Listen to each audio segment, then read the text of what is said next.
Yes, yes. That is Please Come In by the Blackstone Cherry. That was my husband's pick, and I like it. At first, I thought we don't hear that song very often. I can't count how many Blackstone Cherry concerts I ever been, and they don't typically play it. And my husband said that too, but I did because it's unfamiliar song for me. I didn't think I like it, but I actually like it. I like it. It called "Please Come In" by Blackstone Cherry. I like the band a whole lot. Now, Blackstone Cherry is this kind of band like that. Let me say this about Blackstone Cherry. I like him a whole lot.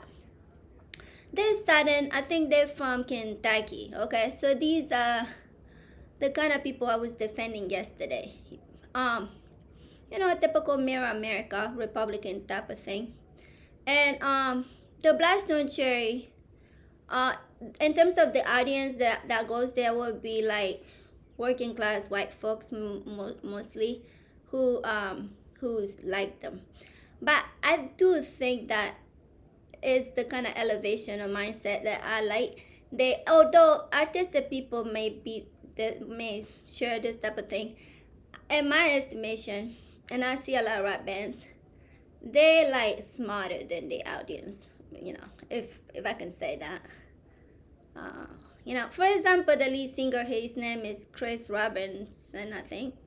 He has a tattoo of a black guy. I think Kenny Kendricks. So, and I just overall, I like the music. Everything they write, it resonates with me. I like them a whole lot, right? I do. For example, in a lot of rock bands, they get into this America patriotic thing. They also do, but very little, and I like that a lot. I get a lot put off with these rock bands who engage into that bullshit. It rubbed me all the wrong way, but I'm comfortable with what it was setting. Anyway, that's a Blackstone Cherry. I like them a lot. I listen to them a lot. So that's that. Anyway, good morning. It's Monica, your friend Monica. Now, we usually start with what's happening in the world, right? That's what we start our show with. What's happening in the world? Now, a lot is happening in the world, including the Super Bowl yesterday. We'll get to that.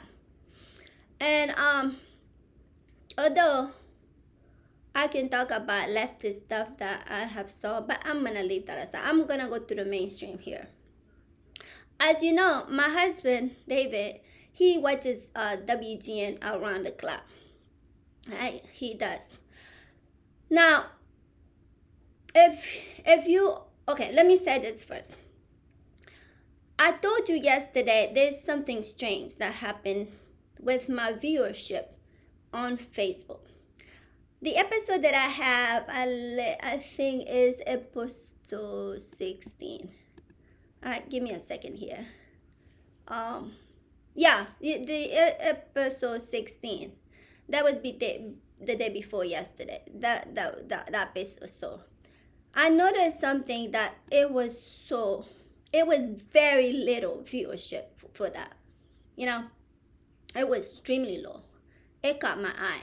Now, I'm not this kind of person who cares about likes or stuff like that. I usually don't.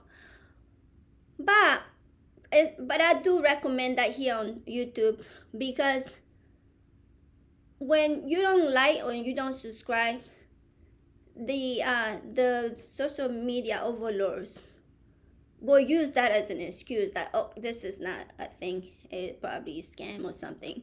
And I don't want that. I want this thing to stay here, like literally forever. Okay, I want that. I really want to put in this family, the Augustine family, for forever. That they have somebody like me in the family. Now that's what I'm going for here. I like that, but if I can get that, that will make me extremely happy. So that's what's that about. But nevertheless, I noticed that was extremely suppressed. And And I went back and trying to watch that episode to see why would this episode be suppressed this much. And I'm very happy why. I talked about a lot of things in that episode. I talked about uh, Jamaica, Cancun. I spoke about my daughter Pilarina. And I spoke about the kind of thing as a leftist that I'm proud of, and I would not take a second of it. So that makes me happy. So I can see why they will say, hell, fuck that.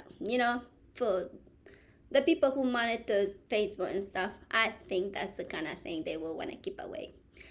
Because if you notice in that episode, I'm sympathizing with the kind of people that in the structure in this capitalist system, that's like the third rail, right? And I like that because, again, if you remember one of my episodes, I'm a leftist, I'm a black folk, and I want a radical black folk because I want a black folk that will make white folks think, right? Instead of going back to what I call primal, okay, that's a new word. Now, typically, Donald Trump think that us black folks, we animals, but that's where it comes from. It's like I like a primal, right? Primal type of thing. And I want them to elevate that primal thing going on. And so that's what it is. So anyway, that's that. That's what my understanding why they will suppress that video on Facebook. No, although it did a slightly better on YouTube, right? But again, I did notice that because I have been on Facebook, like I told you yesterday, about close to 20 years, and they don't always like what I had to say, and especially around Palestine, I was getting in trouble and stuff. But thankfully, they have not deleted my Facebook page like they did to Dr. Morandi, and the way they do Muslim people, they just don't want us to know what Muslim had to say. So they have not gotten that far with me, but they don't have to because I'm very obscure, and because I have like a 250 friends and stuff. These not the people I'm friends with on Facebook. They're like black folk, people from pretty much all over, because some of my family in Africa and stuff, and some of them don't even speak English language and stuff. So for me, they already think I'm a centrist, so they don't typically like unless I put pictures and stuff, and they like that. And not all pictures, okay? I just put them off because, again, remember, I'm a villain. So that's what it is. But I do put my things public, and curious people will find my stuff and they would engage with it. And I know that's what's going on here. So people who will be curious engage my stuff. But they're trying to make sure that that doesn't happen. So that's what they did with that video. That's fine. Now, going back to WGN, why I brought this video thing. Now, before that, I also want to say this. On my other video, with the one with the red shirt, is doing better than the rest on YouTube. Okay, on YouTube. Now, I'm not getting anywhere close to Candace Owens, but I did notice that it picked up some traffic than the rest of the videos, and it made me think about something. It could be a reason why that video will do well. One of them being like when I spoke about Tanisha John, she is a black woman leftist. I tagged her when I was on Twitter. So that could be a reason why. She didn't retweet me or anything, but I don't know. I also shared that on other platform, and I spoke a little bit about Iranian. The diaspora in Iranian. Maybe the Iranian came and saw that, and so it may be that, because I'm critical of the Iranian diaspora. So it could be that. But if it's not that, then I'm really, really happy. I mean, I would be happy either way if Iranian people, because I want them to know what I think. But in terms of the family play, though, that would make me happy if my interest audience here, which is white folks, they see that, because I think it was a good video. Right, so that's that. Now on Facebook, it did well. It has like 124 views, so it did well. So I'm happy about that. Now, why would I bring all this? Especially the episode 16, I think, is because what I saw on WGN. Now, WGN, like I told you, it runs around the clock. It's a local channel. Now, local news in U.S. is the most racist of news. It's the most powerful because every household, that's what they see. But it's also the most, if to the extent there's right wing, that's to the top. Okay, that's what, because literally right wing was not gonna cede any semblance of space to the so-called Democratic or liberals or whatever that is.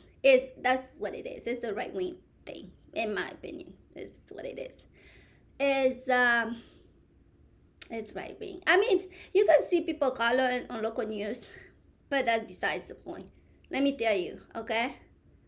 It's the right wing. They own the shit. That's their thing. But on WGN, they show something. Now, usually, for the most part, what you see on WGN is just black youth, black people in the ghetto who do crimes and stuff. The kind of people that my brother-in-law, the minor character Tom, would be uncomfortable with, right? He will no, he does not want to be anywhere near those type of people if he can help it. So he does not like those kind of people. That's why he has a reservation to go to UK, because now people similar to that may be there. So he rather be in Wisconsin, where his ex-wife lived with the chicken and stuff. So that's that. But for me, though, I'm interested in those people. Okay, so I am interested. I don't see them as that. I'm just see them as, if you see that episode that I was talking about.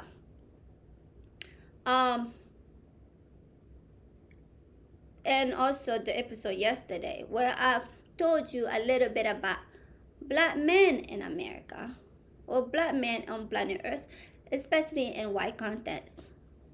Who is the black man? So that's how I see these people, right? I don't really care about the crimes they commit, although I'm not happy with that. But I see them as people. Let's put it that way. Now, for the white folk who may not be quote-unquote criminals, I have a strong reservation for them. But for the so-called criminals, I just think they're okay with me. So that's that. That's how WGN does. He runs around the clock, the so-called criminals. So that's that. But then there's something else, though. They couple, like, I think yesterday, I saw a choir.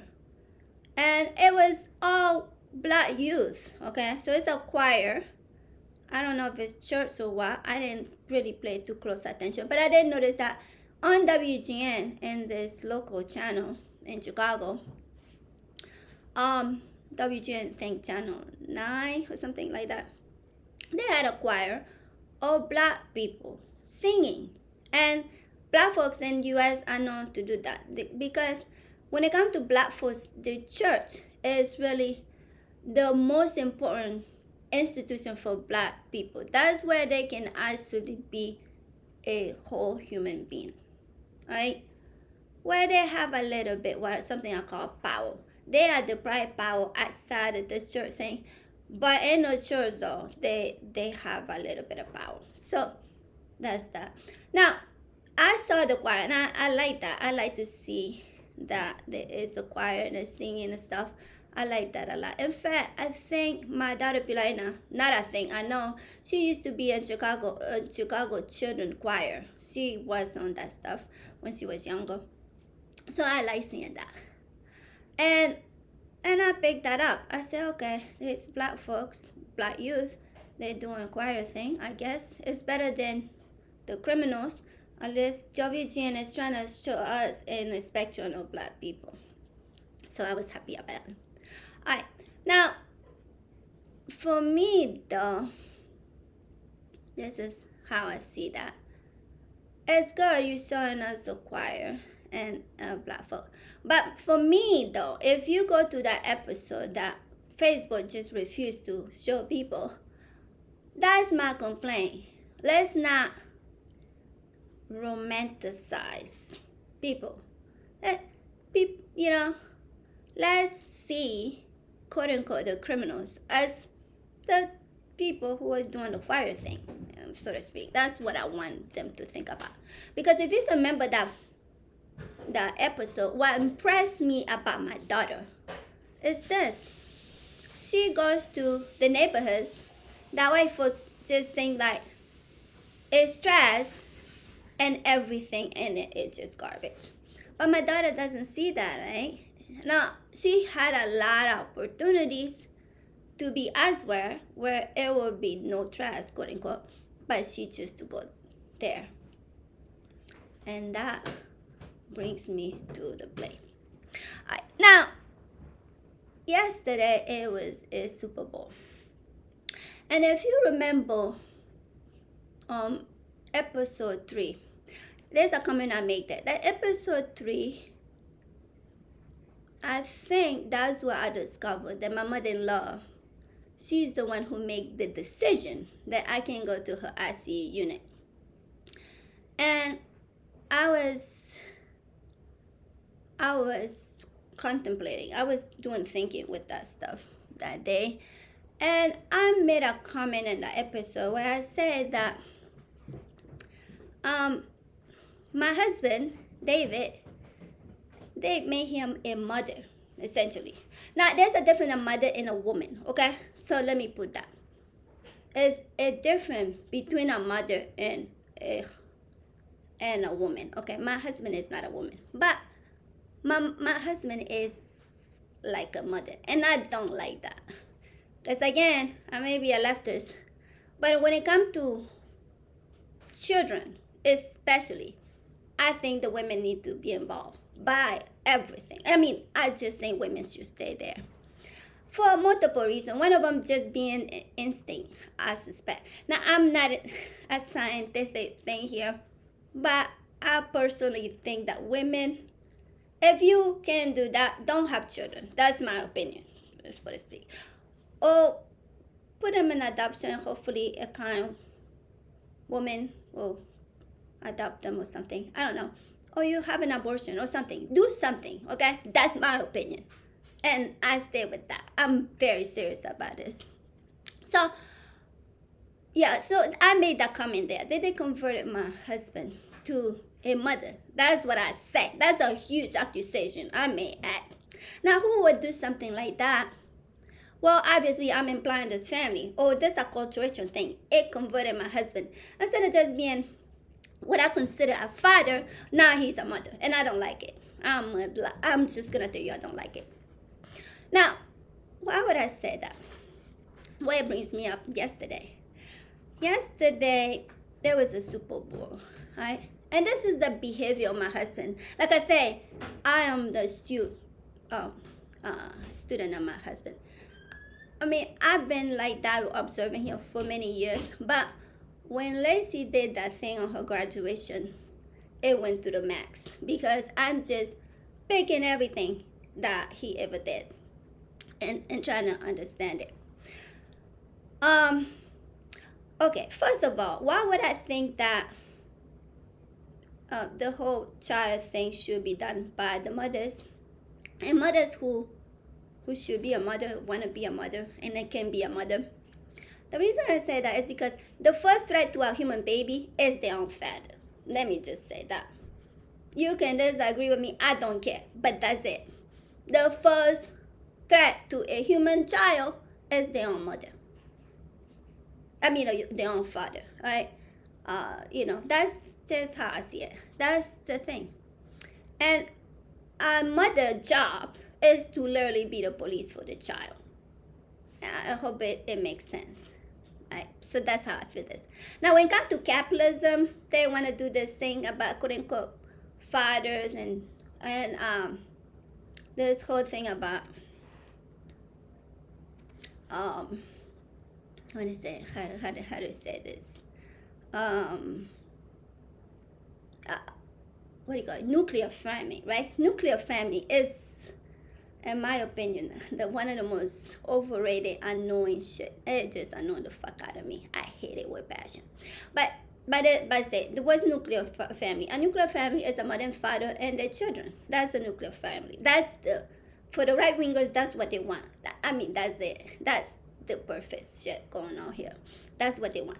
But for me, I don't care about nuclear family. I mean, it's okay, no problem, but it's not interesting. It's not really a thing. It's not. Hey, I don't want to buy that bullshit.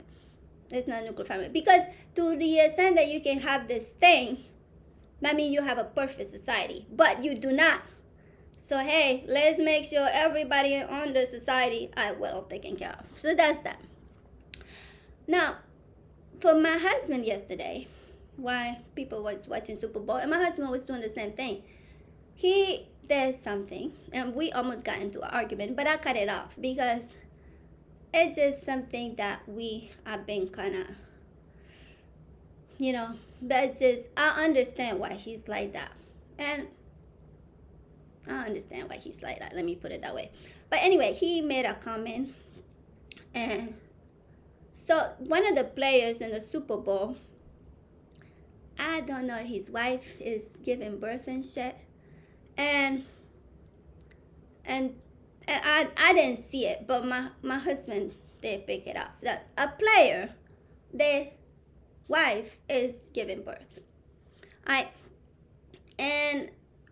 And then my husband is really alarmed by that. He is over there playing the Super Bowl, and not with his wife at a hospital while she's giving birth. So my husband is really upset about that. Oh, not upset, but he just feel like that's too much, right? Now, why would my husband be like that, right? And then my husband was saying like, well, the reason I'm like this is because, what if something happened and the decision need to be made, right? That's my husband's concern, right? I was about to be really annoying and stuff and trying to say like, hey, that's not his place, that's not his business. He can just play the Super Bowl. That's really, he is where he's supposed to be, by the way, in my opinion. But for my husband, he just don't see it like that. So, okay. So I'm trying to explain to him like, think about it in terms of evolutionary thing. Majority of women, Garen Hunter or something, well, having the children here while the man is out there hunting or something, trying to find food for the family and stuff. The women just did the thing, and it was just fine, right? And at some point, they was midwife, and everything was just fine. So I'm thinking, that's how it's supposed to be. In this country, there's single moms left and right. There's all kinds of stuff. And so we almost got into an argument, but after that, I just said, I'm sorry. Don't worry about this. Don't worry. I'm sorry, honey. That was that. All right. So, but this is a behavior that I have seen in my husband for a very long time. Right? That's just a very long time. This is a man that doesn't think like a man. Now, as you can see with Dr. Kelly, father and my father, and that guy playing the Super Bowl, they're men. They do men things and stuff. And although that guy is white guy, and I guess it was a thing they need to communicate that to the whole world, because hey, they're white supremacists and we're supposed to know their business. That's what I'm talking about, right? For me, this is the thing. Okay, this is the thing. And this is why I'm extremely annoyed with his daughters. Because essentially, these two girls, the only thing they ever had is the mother called my husband. Okay, that's it. That's the only thing they ever have from the second they were conceived, right, to now. So for me, I just want these girls to know that. I really do. I really them to know that, hey, yeah, something happened. We had I will call it, I call it a shadow, but I can also call it incubator. But I will want to say that this incubator is dysfunctional. And the only thing that kept it going is my husband, right? Now, and that's disturbing to me, extremely disturbing, because it modified my husband's understanding of what supposed to happen here. What's supposed to happen here is the mother supposed to do things that's related to her child. And that's it. That's it. If the mother is not capable, that something went off the rails. Unless, say for example, you rich, I don't know, Kim Kardashian, and you can pay some woman to do that thing for you. I think it's disturbing. But at the same time though, that woman signed up for that, got money. I don't know how can you do this, but right? And then Kim Kardashian will get that kid and that's it. Right? And that's fine. But this dysfunctional thing that procreate these children is an illusion of a mother, when in fact the mother is actually quote unquote the father. Okay, so that's what I'm talking about. Now I had to say this about my husband, and my husband had his kids when he was, according to what he said, I think 30 years old. And he told me when she got with this shadow thing that I'm talking about,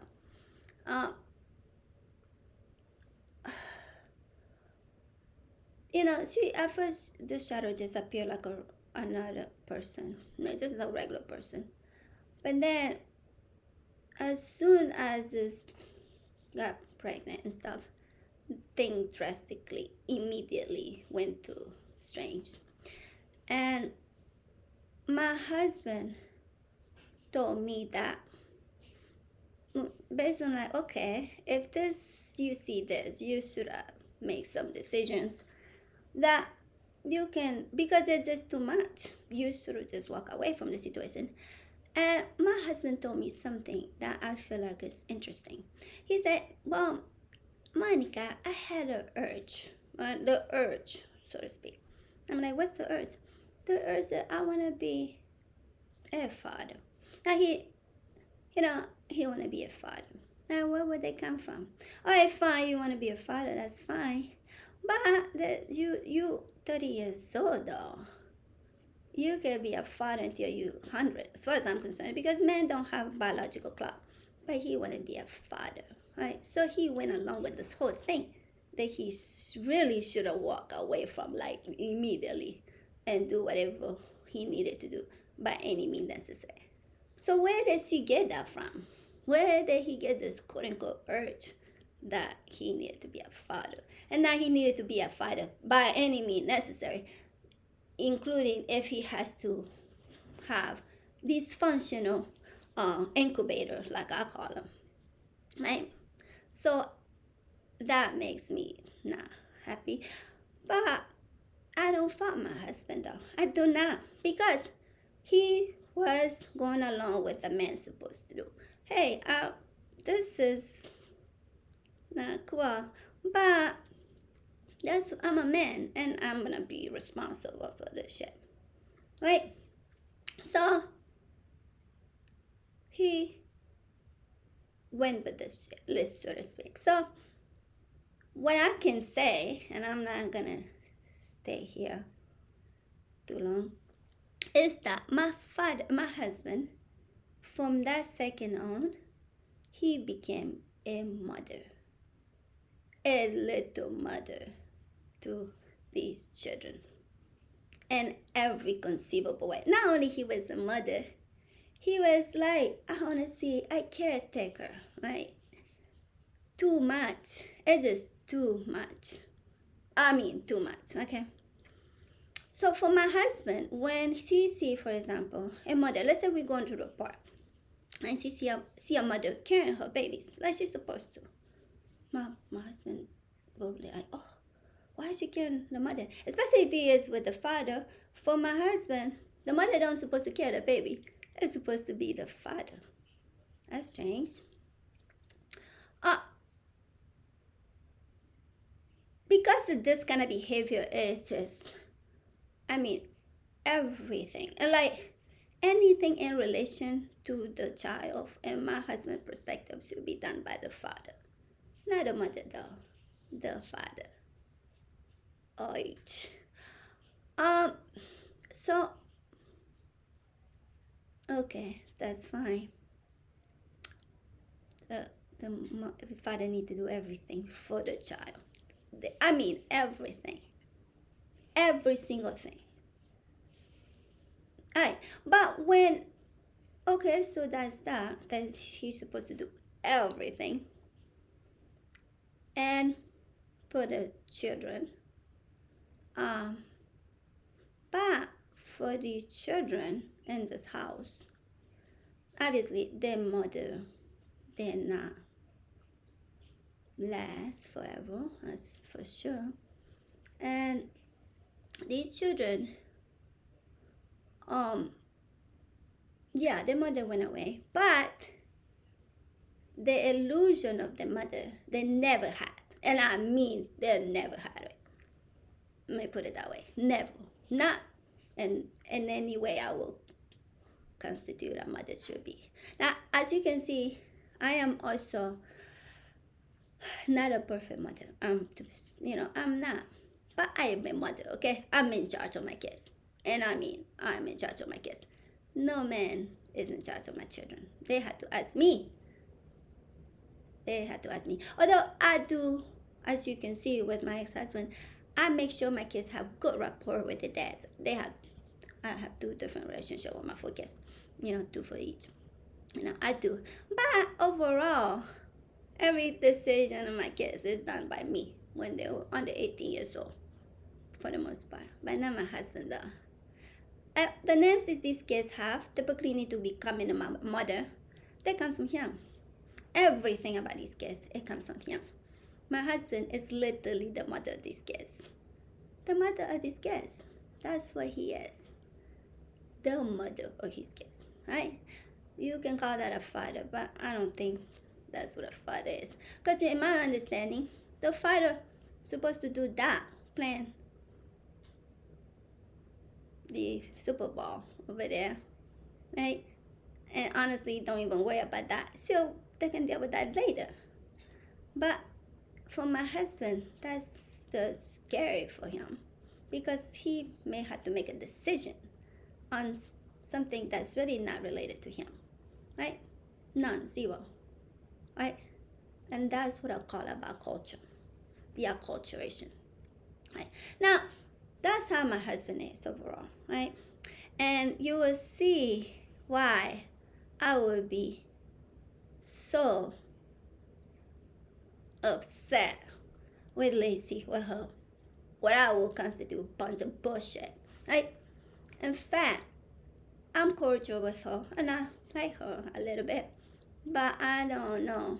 She had a lot to do to convince me, Monica, the stepmom, to be on her side at some point. I don't know. I can't buy into illusions, fiction, lies, and bunch of nonsense. That's just how I am in principle. But I'm not reason for anything like that. But I just feel like she just need to do a lot to to make me respect her. Let's say that. Right. Now that's how my husband is. Right? That's just how he is. He just is just a thing for him. And I'm learning to live with that. That he does everything when it comes to children. He expects the father to do the thing, not the mother. It just does that. You can't, you know, I trying to tell him, hey, no, that's the mom thing. And he's just not understanding that. But let me just put that in aside. Now that brings me back to the minor character. Okay, so that's how my husband is. Now one time when I asked my husband, like, listen, this behavior is strange to me. It's really strange, because if we look at the data on FBI data, there's a lot of things that's being done to children, okay? Especially white children, a lot of stuff. And that stems from their fathers. Not the fathers, but the people in the social circle, right? The related people in the families. That's what's happening. It's a lot of incest. It's a lot of rape and stuff. Just a lot of bad things. And it's done within that. I mean, it's really crazy. The numbers are so bad. They're really bad. They're so bad that this new right wing, this new white orange degenerate Donald Trump, I think they're suppressing that data though. It's really ugly. It's ugly. And I mean ugly. Right.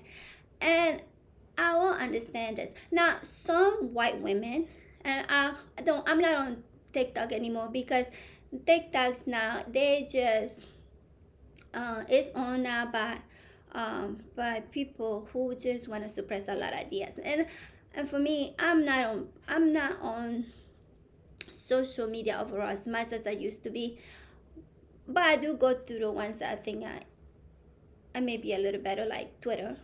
I'm on Twitter, and I'm also on Facebook, so I do go to those. But when I used to go to TikTok, there's something I noticed, and it comes from white women, and they complain a lot about that. I think that some white women are just had it over here with that, and I talk about that in some of my videos before. In fact, I used to post about that a lot. And if you notice, I have talked a lot about people. The person I talk less about is Henry, though. And Henry, I think he does see my posts. I don't know how often, but I think he does. And for him, he calls me, quote unquote, racist, because I think he have heard me say these things. They're taboo, okay? It's just things like a father raping their children, right? Stuff like that. Yeah, and he thinks that's racist to say. But I didn't make that up. I picked it up from white women who just don't like that. They just fed up with it, essentially. Somewhat, obviously not many. And it doesn't antidote because I won't take that. But I do get that a lot. White women who just, come on. They just complain about this sort of thing.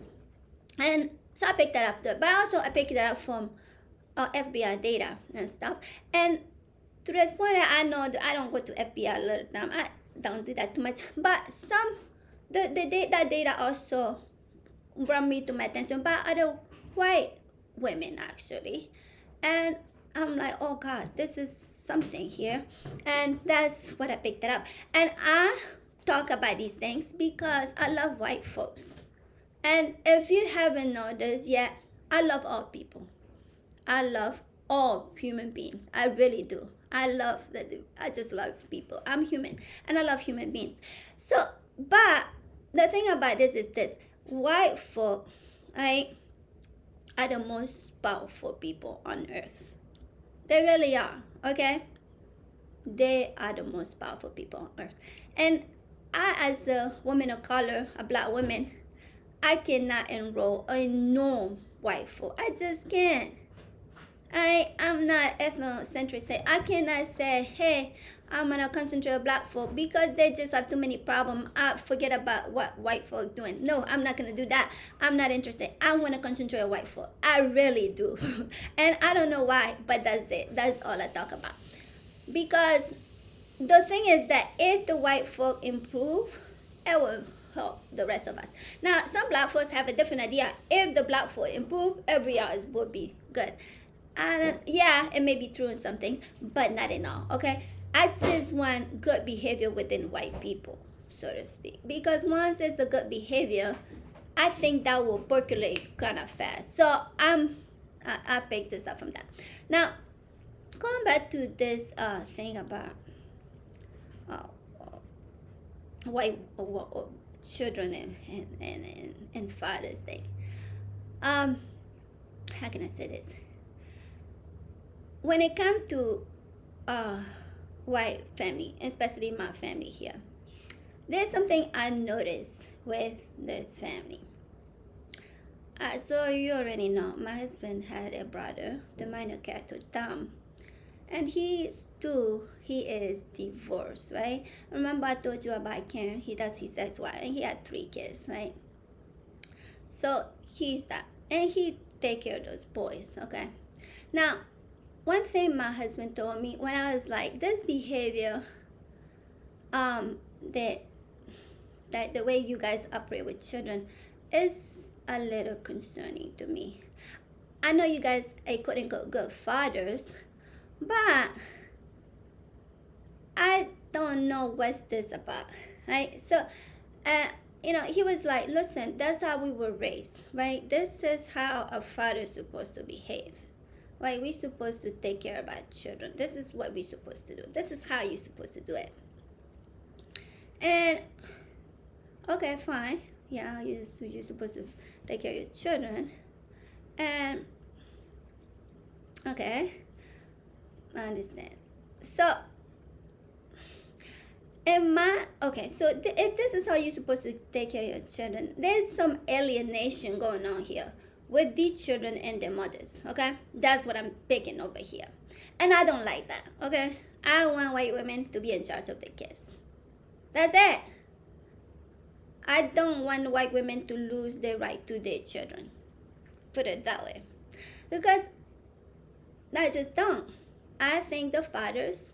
Now, I did see some woman who talks about it a little bit, and she does complain about fathers and shit. And I think that's... I don't know if it's a thing, but it may be a thing with white folk. I don't know. I don't want to do that, but it's definitely with my husband's family, and it's very strong. So when it comes to my husband, other brother, minor character Tom, the way where he scares is this. He take care of his kids more or less like my father. Like my husband. But I don't know, because my husband, it's just him in the shadow, the illusion that he has something else other than him in terms of what's going on here. He, how can I say this? I don't know if he's that extreme, but he for sure take care of his kids. He does that. So he does take care of his kids, and I think his kids adore him a lot. Alright, so I think so. My husband is right. That's just how they are in terms of being fathers. They quote unquote good fathers, and that's okay. But there's something my mother-in-law said that brought me to this idea. According to my mother-in-law, she has 2 boys, my husband and his brother, and then he had a younger kid. Her name is Christine, and according to her, she said that, and I hope now when I said the father, as you can see, my mother-in-law has a common-in-law husband, right? So that's that. So that's not the father of these 2 kids. So the real one though. So then, according to my mother-in-law, that he had 2 boys, but then she had a girl. But then something she said that caught my attention. She said like, well, he was happy about his boys, But then when I got a girl, he was also happy. So in my perspective, the way my mother-in-law is, he likes that. He likes that the father of these kids, her husband, is happy with the kids. He likes being a father. I think he's a good father, if I'm understand that well. I may guess this, but it doesn't matter. I think he's a good father. And my mother-in-law liked that a lot. He likes the idea of father. Right? But my mother-in-law, although unlike my husband who had the shadow here, my mother-in-law she's a mom. She's a mom. She is a mom. Right? And I like that. That's why I respect her. I respect that. Because she's a mom. Okay? She is a mama. And that's what I want. I want a mama. I want a mama like my mom. And I'd really like that. Okay? That's what I want. So my mother-in-law said that. So it made me think about it. I said, good. Yes, good. But she does like the spider thing. Because she like the spider thing, I can see why my husband would feel the need, so to speak, to start the family. Right? Now, he's 30 years old. That's extremely young. It shouldn't even be a concern. But he has this urge. Where did it come from? What's this about urge? That's strange, right? Right? Now, okay, you have urge. But if you do have urge to quote unquote have children, make sure though that whatever urge you do have here, wherever the kid's coming from, unless you adopted them or something, is in place, right? And that concerns me. So I say that. Now, but anyway, that's fine. Now, because of my husband not have the urge, he feel like, okay, this is, oh my God, what's going on here? He just like, okay, but I'm just gonna be a man, okay? I have the urge, and this happened here. Good, right? I'm just gonna go for it. I'm gonna be a responsible father and stuff. In my estimation, now he's gonna be not only a father but a mother. All right, he is the mother. Again, that's it. He is the mom of these kids. The kids cry at night, in the middle of the night. He's the one who do the thing, carrying thing, everything. That's it. That's what he does. He does the thing that I think a human child deserve and need from the mother, not the father, but the mother. He's the one who does that. All right, fine. So, all right. So my husband feel like that. So I'm connecting this thing. Now my mother-in-law, if you remember in the other episode, the one I have the red, that's good. That I have the red shirt. I asked her a question that day about the shadow, and based what I understood, she didn't really know to what extent, but she, for her, she was just happy. My husband now has, I guess, stuff going with kids and stuff, and I think she really like these kids, and that's her thing. That's family, right? And this is gonna be a nuclear family thing, and for her, that she just overall happy. But though, for me, the way I see it is this. All right. Okay, so that's that. These kids have my husband, and he has these issues in the house. And I guess what my thing is this. I just don't want people to be. I'm just trying to be delicate here. The thing is this. The mother of these children, the shadow, her plaque was precipitated by this whole thing about children. That's what happened here. That's really what did it for her. She really should have, if I'm being honest, should have postponed this whole thing and, do something else and hopefully at a later time consider that stuff.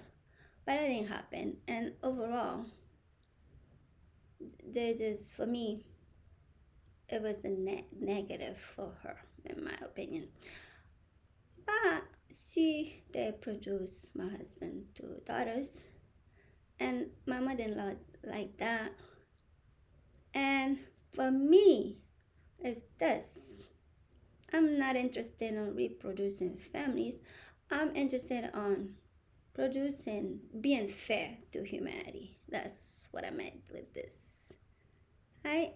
So, on the whole, these girls, Emily and Lacey, they really should thank the mother for sure.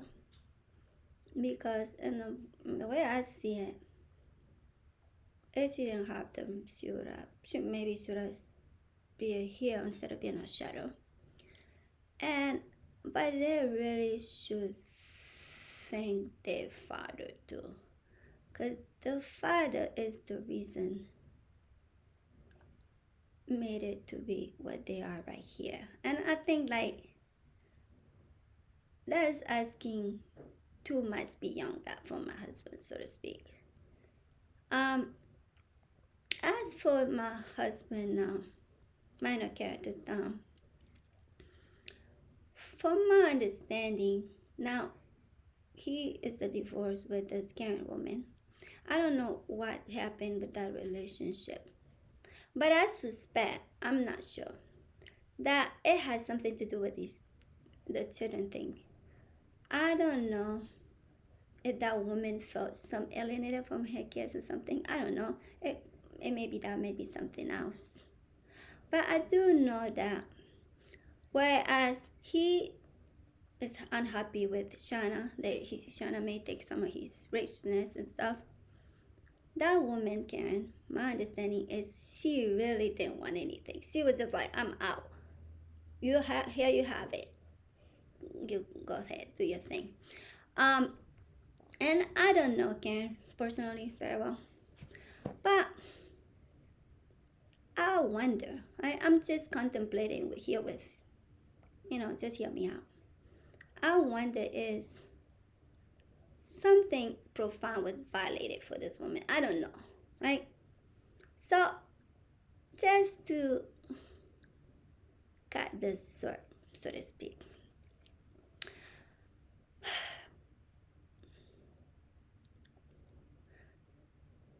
I think white families need to go back to respecting sacred things.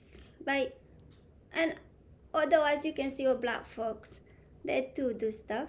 These, if you haven't figured this out, black people, brown people, not white people, we colonized folks. I do want them to go back to think about human nature instead of this money consideration, so to speak. Money consideration.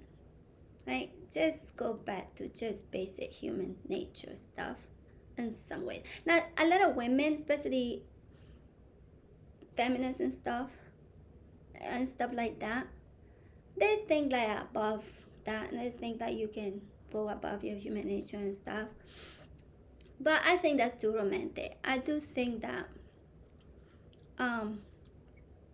I think that some human nature stuff here, and consider this too much acculturation, so a lot of acculturations and stuff.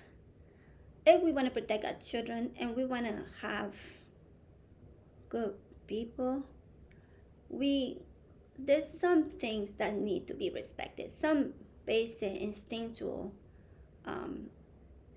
Obviously I'm not interested in being primal, but just some things that just need to be like, hey, we should just be honest and let some things that just need to be, right? Like for example, a mother who get pregnant, give birth, and have that, and if this mother is incapable of doing that, I have some other mother like thing do the thing, and just stay away from illusions. This thing about, nuclear family, a mom and a dad and shit. Because honestly, I think it's so stupid and insignificant. Now, why would I say that? Because we know, for example, Korea, there was a war in Korea, right? In the Korea War. And when you're mulatto and you're people color, we know a lot about this because for our families, we colonized people. So our lives is really based on what white supremacists do with us. And they do not let us have normal families like we were with. But what we do know, for example, in Korea War, for example, I'm gonna give you one anecdote. There was a problem in Korea where they wanted to preserve pure Korean people. So some women, Korean women who are either prostitutes or something, sometimes they would get pregnant and they would have children. Okay. So there will be these kids that are not Korean. Some of them will be mixed race like me, black, or some other type, And what the Korean people did is like to purify this whole thing, they would take those kids away from their mothers and send them to um to to to other people who can adopt them, right? And that's what happened. And obviously that's very hurtful for a mother, a human mother. It's also very hurtful for a child. And now what happened here is this: some of these kids are in what I call good condition. They were affluent people who give them all the love and stuff. But there's something missing with these kids. And usually they don't look for their father. It just doesn't happen. Not at all. The father could be or not be. That's just not important. But they are interested in their mother. Okay? Very interested in their mother. They will do anything to find their mother. They really do. So we know by nature children belong to their mothers. They just do.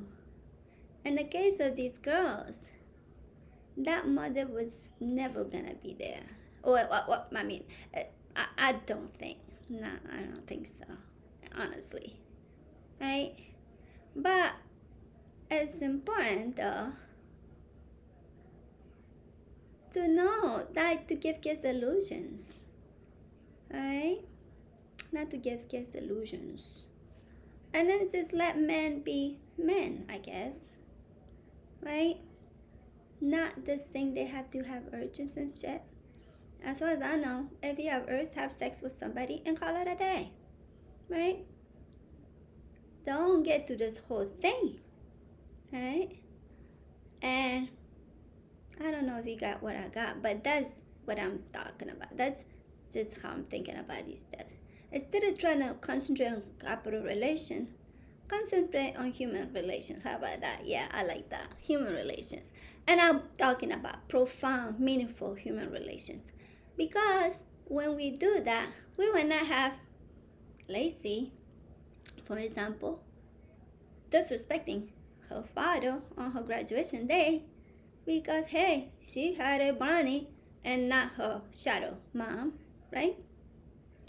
She will have be a normal kid, like my children, I tell you that. Because they would never dare do something like that. My mom has a boyfriend, she just picked him on the corner. Oh, that's my mom's boyfriend. Is that another one? Yes, that's it. And they just respect the mother, and that's it, okay? Yeah, that was the one I picked in the corner today, Pilarina. Let's go to dinner and have a day. Instead of this BS, and you can just have healthy kids, okay? Instead of these strange people and us. So think about that. Tomorrow we pick up another. We will continue with this stuff. But now we're gonna go back to Dr. Parenti. How about that? Let's go to Dr. Parenti. The black shirts and reds, the rationalization of fascism, and the overthrow of communism. Yesterday we spoke about shock therapy. Shock therapy. Today we're gonna talk about crime and corruption. I know if you're in the US, you love crime and corruption. That's all you consume. The movies, the TV, the video games, everything is crime and corruption. So we're gonna talk about that. But it's gonna be from the leftist communist perspective. Actually, this is not perspective. This is just a historical account of what went down in Eastern European, more or less, after the overthrow of the USSR. So that's what it is. So it's very much an account how that happened. Okay, so let's do that. With the socialist ethic giving way to private greed, corruption assumed very new forms in the post-communist nations. Official how and law are on the take, including the police. The Russian security minister calculated that 1/3 of Russian oil and 1/2 of Russian nickel shipped out of the country was stolen. Among those enjoying, quote, staggering profits, close quote, from the plunder were shale oil and British petroleum. This was reported on Washington Post on February 2nd, 1993. In April 1992, the chairman of the Russia Central Bank admitted that at least 20 billion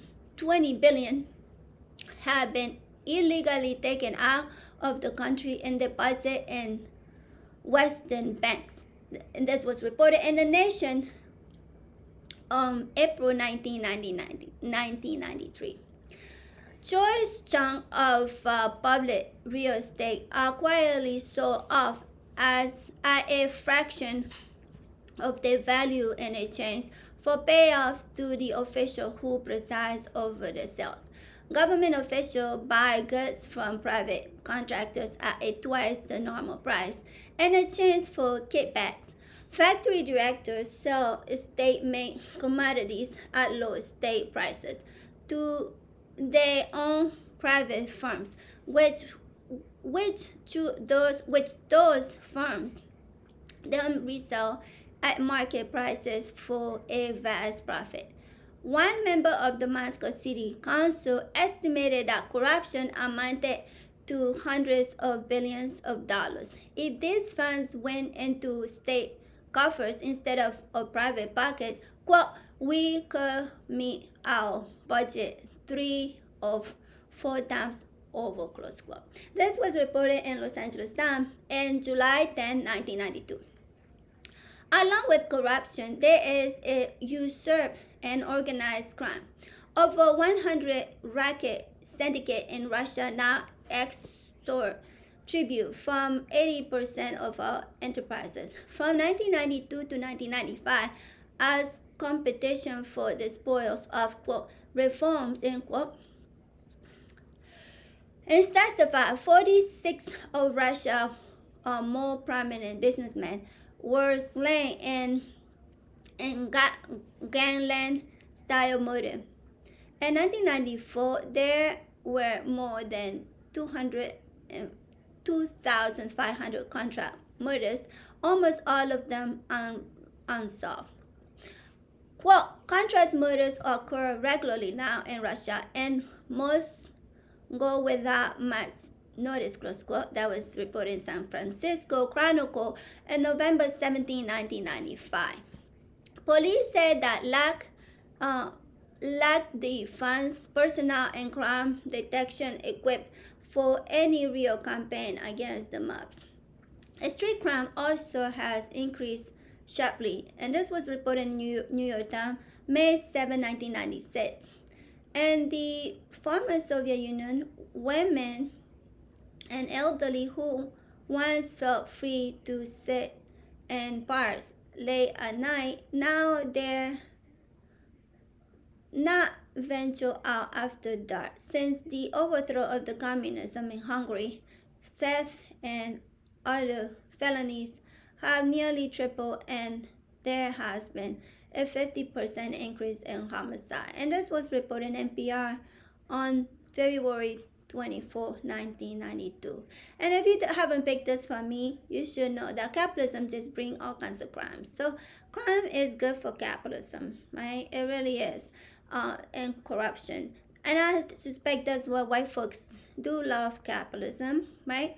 Because crime and corruption just, um, I mean, in U.S. is a little different. Corruption, the way it works in U.S. is, uh, it's just legalized. So if it's something that the ruling class, the bourgeoisie and stuff, if they know that this is something that's just unfair, immoral and stuff, they would just legalize it, to make it easy for Donald Trump to steal shit from the state. And there wouldn't be no crime that they need to go through trouble or arresting him and putting him in prison, right? So that's how, when it comes to these Western societies, these white colonial European society, that's how corruption works. So that's not too much of a thing. But for other countries, though, the corruption, the problem, they cannot legalize corruption because U.S. is, you don't know, is a hegemonic empire, and it really does prevent countries from reforming, if you will, know what I mean. They like the idea of them saying, hey, those countries are corrupt, those black folks are thugs, according to Tom Cotton, this human garbage. He would say something like that, or Mike Pompeo, right? So it's that, hey, Africans are corrupt.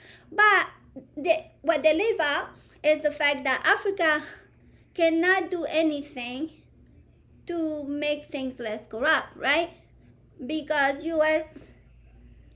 makes sure that Africa can't do anything unless the white folk don't know what to do. So they just have to do what they have to do. For example, let's say I'm going to pick up Equatorial Guinea because that's where my dad is from. And Equatorial Guinea even said, if you get to the government, because that's the only job you can possibly get there. Why they like you, you may get paid and stuff. But if the government no longer wants you, you're not going to have a pension, right?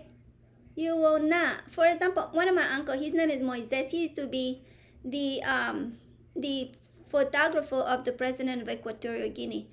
I don't think my uncle, he's not 80-some years old, he gets any pension, right?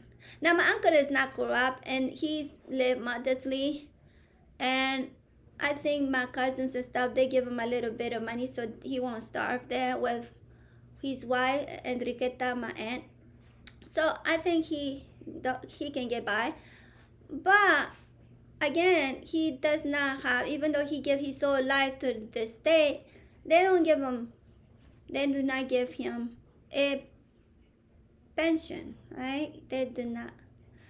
So that's that. So if you're an African man, right, you not like here. If you work in a U.S. state, when you retire, you have health care, and you will have pension for the rest of your life. But that's not the case for impoverished country, though. So as a result, they do have to be corrupt sometimes because they just want to get by, okay? And that's how I think about it. They just want to get by, okay? And that's how that's why I want white folks to hear me out. I want to elevate their thinking, right? And stop looking at black people, poor people and stuff as throwaways. Thinking it from a human perspective, how would you, just like that. And be critical of the U.S. state. And I'm talking about beyond Republican and Democrats. Thinking of like as in a whole thing, right? And understand that U.S. has like 1,000 bases.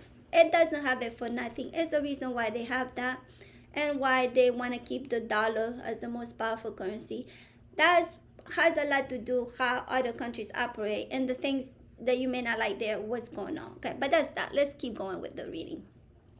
The police forces in Prague today is many times greater than it was under communism, when, quote, the relatively few police were needed, close quote. This was reported on the New York Times on December 18, 1991.